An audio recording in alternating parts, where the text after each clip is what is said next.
Praise the Lord. Mark எழுதின சுவிசேஷம் 1ஆம் அதிகாரம். தேவனுடைய குமாரனாகிய இயேசு கிறிஸ்துவினுடைய சுவிசேஷத்தின் ஆரம்பம். இதோ, நான் என் தூதனை உமக்கு முன்பாக அனுப்புகிறேன். அவன் உமக்கு முன்னே போய் உமக்கு வழியை ஆயத்தம் பண்ணுவான் என்றும், கர்த்தருக்கு வழியை ஆயத்தப்படுத்துங்கள், அவருக்கு பாதைகளை செவ்வை பண்ணுங்கள் என்று வனாந்திரத்திலே கூப்பிடுகிறவனுடைய சத்தம் உண்டாகும் என்றும் தீர்க்க தரிசன ஆகமங்களில் எழுதியிருக்கிற பிரகாரமாய் யோவான் வனாந்திரத்தில் ஞானஸ்நானம் கொடுத்து பாவ மன்னிப்புக்கென்று மனந்திரும்புதலுக்கேற்ற ஞானஸ்நானத்தை குறித்து பிரசங்கம் பண்ணி கொண்டிருந்தான்.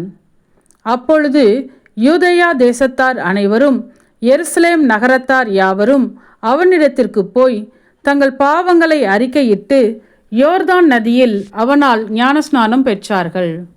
யோவான் ஒட்டகமயிர் உடையை தரித்து தன் அறையில் வார்க்கச்சையை கட்டி கொண்டவனாயும் வெட்டுக்கிளியையும் காட்டுத்தேனையும் புசிக்கிறவனாயும் இருந்தான். அவன், என்னிலும் வல்லவர் ஒருவர் எனக்கு பின் வருகிறார், அவருடைய பாதரட்சைகளின் வாரை குனிந்து அவிழ்க்கிறதற்கும் நான் பாத்திரன் அல்ல. நான் ஜலத்தினால் உங்களுக்கு ஞானஸ்நானம் கொடுத்தேன், அவரோ பரிசுத்த ஆவியினால் உங்களுக்கு ஞானஸ்நானம் கொடுப்பார் என்று பிரசங்கித்தான். அந்த நாட்களில் இயேசு கலிலேயாவிலுள்ள நாசரேத்தூரிலிருந்து வந்து யோர்தான் நதியில் யோவானால் ஞானஸ்நானம் பெற்றார். அவர் ஜலத்திலிருந்து கரையேறின உடனே வானம் திறக்கப்பட்டதையும் ஆவியானவர் புறாவை போல் தம்மேல் இறங்குகிறதையும் கண்டார். அன்றியும், நீர் என்னுடைய நேசகுமாரன், உம்மில் பிரியமாயிருக்கிறேன் என்று வானத்திலிருந்து ஒரு சத்தம் உண்டாயிற்று. உடனே ஆவியானவர் அவரை வனாந்திரத்திற்கு போகும்படி ஏவினார். அவர் வனாந்திரத்திலே 40 நாள் இருந்து சாத்தானால் சோதிக்கப்பட்டு அங்கே காட்டு மிருகங்களின் நடுவிலே சஞ்சரித்து கொண்டிருந்தார். தேவதூதர்கள் அவருக்கு ஊழியம் செய்தார்கள். யோவான் காவலில் வைக்கப்பட்ட பின்பு இயேசு கலிலேயாவிலே வந்து தேவனுடைய ராஜ்யத்தின் சுவிசேஷத்தை பிரசங்கித்து, காலம் நிறைவேறிற்று, தேவனுடைய ராஜ்யம் சமீபமாயிற்று, மனந்திரும்பி சுவிசேஷத்தை விசுவாசியுங்கள் என்றார். அவர் கலிலேயா கடலோரமாய் நடந்து போகையில் மீன் பிடிக்கிறவர்களாய் இருந்த சீமோனும் அவன் சகோதரன் அந்திரேயாவும் கடலில் வலை போட்டு கொண்டிருக்கிற போது அவர்களை கண்டார். இயேசு அவர்களை நோக்கி, என் பின்னே வாருங்கள், உங்களை மனுஷரை பிடிக்கிறவர்களாக்குவேன் என்றார். உடனே அவர்கள் தங்கள் வலைகளை விட்டு அவருக்கு பின் சென்றார்கள்.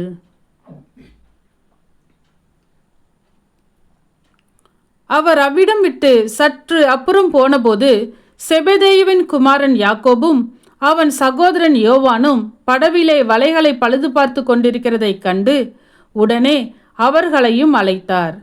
அப்பொழுது அவர்கள் தங்கள் தகப்பனாகிய செபெதேயுவை கூலியாட்களோடு படவிலே விட்டு அவருக்கு பின் சென்றார்கள்.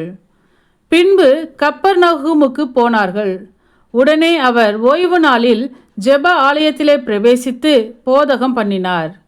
அவர் வேத பாரகரைப் போல போதியாமல் அதிகாரமுடையவராய் அவர்களுக்கு போதித்தபடியினால் அவருடைய போதகத்தை குறித்து ஜனங்கள் ஆச்சரியப்பட்டார்கள். அவர்களுடைய ஜெப ஆலயத்திலே அசுத்த ஆவியுள்ள ஒரு மனுஷன் இருந்தான். அவன், ஐயோ, நசரேனாகிய இயேசுவே, எங்களுக்கும் உமக்கும் என்ன? எங்களை கெடுக்கவா வந்தீர்? உம்மை இன்னார் என்று அறிவேன், நீர் தேவனுடைய பரிசுத்தர் என்று சத்தமிட்டான். அதற்கு இயேசு, நீ பேசாமல் இவனை விட்டு புறப்பட்டு போ என்று அதை அதட்டினார். உடனே அந்த அசுத்த ஆவி அவனை அலைக்கழித்து மிகுந்த சத்தமிட்டு அவனை விட்டு போய்விட்டது. எல்லாரும் ஆச்சரியப்பட்டு, இது என்ன? இந்த புதிய உபதேசம் எப்படிப்பட்டது? இவர் அதிகாரத்தோடே அசுத்த ஆவிகளுக்கும் கட்டளையிடுகிறார், அவைகள் இவருக்கு கீழ்ப்படுகிறதே என்று தங்களுக்குள்ளே ஒருவரோடொருவர் சொல்லிக் கொண்டார்கள். அது முதல் அவருடைய கீர்த்தி கலிலேயா நாடெங்கும் பிரசித்தமாயிற்று.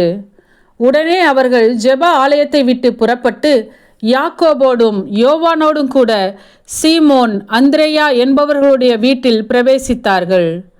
அங்கே சீமோனுடைய மாமி ஜுரமாய் கிடந்தாள். உடனே அவர்கள் அவளை குறித்து அவருக்கு சொன்னார்கள். அவர் கிட்ட போய் அவள் கையை பிடித்து அவளை தூக்கிவிட்டார். உடனே ஜுரம் அவளை விட்டு நீங்கிற்று. அப்பொழுது அவள் அவர்களுக்கு பணிவிடை செய்தாள். சாயங்காலமாகி சூரியன் அஸ்தமித்த போது சகல பிணியாளிகளையும் பிசாசு பிடித்தவர்களையும் அவரிடத்தில் கொண்டு வந்தார்கள். பட்டணத்தார் எல்லாரும் வீட்டு வாசலுக்கு முன்பாக கூடி வந்தார்கள். பலவிதமான வியாதிகளினால் உபத்திரவப்பட்டிருந்த அநேகரை அவர் சுஸ்தமாக்கி அநேகம் பிசாசுகளையும் துரத்திவிட்டார். அந்த பிசாசுகள் தம்மை அறிந்திருந்தபடியால் அவைகள் பேசுகிறதற்கு அவர் இடம் கொடுக்கவில்லை. அவர் அதிகாலையில் இருட்டோடு எழுந்து புறப்பட்டு வனாந்திரமான ஓரிடத்திற்கு போய் அங்கே ஜெபம் பண்ணினார். சீமோனும் அவனோடே இருந்தவர்களும் அவரை பின்தொடர்ந்து போய் அவரை கண்டபோது, உம்மை எல்லாரும் தேடுகிறார்கள் என்று சொன்னார்கள். அவர்களை அவர் நோக்கி, அடுத்த ஊர்களிலும் நான் பிரசங்கம் பண்ண வேண்டுமாதலால் அவ்விடங்களுக்கு போவோம் வாருங்கள், இதற்காகவே புறப்பட்டு வந்தேன் என்று சொல்லி கலிலேயா நாடெங்கும் அவர்களுடைய ஜெப ஆலயங்களில் அவர் பிரசங்கம் பண்ணிக்கொண்டும் பிசாசுகளை துரத்தி கொண்டும் இருந்தார். அப்பொழுது குஷ்டரோகி ஒருவன் அவரிடத்தில் வந்து அவர் முன்பாக முழங்கால் படியிட்டு, உமக்கு சித்தமானால் என்னை சுத்தமாக்க உம்மால் ஆகும் என்று வேண்டிக் கொண்டான். இயேசு மனதுருகி கையை நீட்டி அவனை தொட்டு, எனக்கு சித்தமுண்டு, சுத்தமாகு என்றார். இப்படி அவர் சொன்ன உடனே குஷ்டரோகம் அவனை விட்டு நீங்கிற்று. அவன் சுத்தமானான். அப்பொழுது அவர் அவனை நோக்கி, நீ இதை ஒருவருக்கும் சொல்லாதபடிக்கு எச்சரிக்கையாயிரு. ஆயினும் நீ போய் ஆசாரியனுக்கு உன்னை காண்பித்து, நீ சுத்தமானது நிமித்தம் மோசே கட்டளையிட்டிருக்கிறவைகளை அவர்களுக்கு சாட்சியாக செலுத்து என்று கண்டிப்பாய் சொல்லி உடனே அவனை அனுப்பிவிட்டார். அவனோ புறப்பட்டு போய் இந்த சங்கதி எங்கும் விளங்கும்படியாக பிரசித்தம் பண்ண தொடங்கினான். அதனால் அவர் வெளியரங்கமாய் பட்டணத்தில் பிரவேசிக்க கூடாமல் வெளியே வனாந்திரமான இடங்களில் தங்கியிருந்தார். எத்திசையிலும் இருந்து ஜனங்கள் அவரிடத்திற்கு வந்தார்கள். ஆமேன். சத்தியத்தையும் அறிவீர்கள், சத்தியம் உங்களை விடுதலையாக்கும். இந்த வசனத்தின்படி அநேகர் சத்தியத்தை அறிந்து விடுதலையாக்கப்பட இந்த சேனலை சப்ஸ்கிரைப் செய்யுங்கள். கர்த்தருடைய கண்கள் நீதிமான்கள் மேல் நோக்கமாயிருக்கிறது.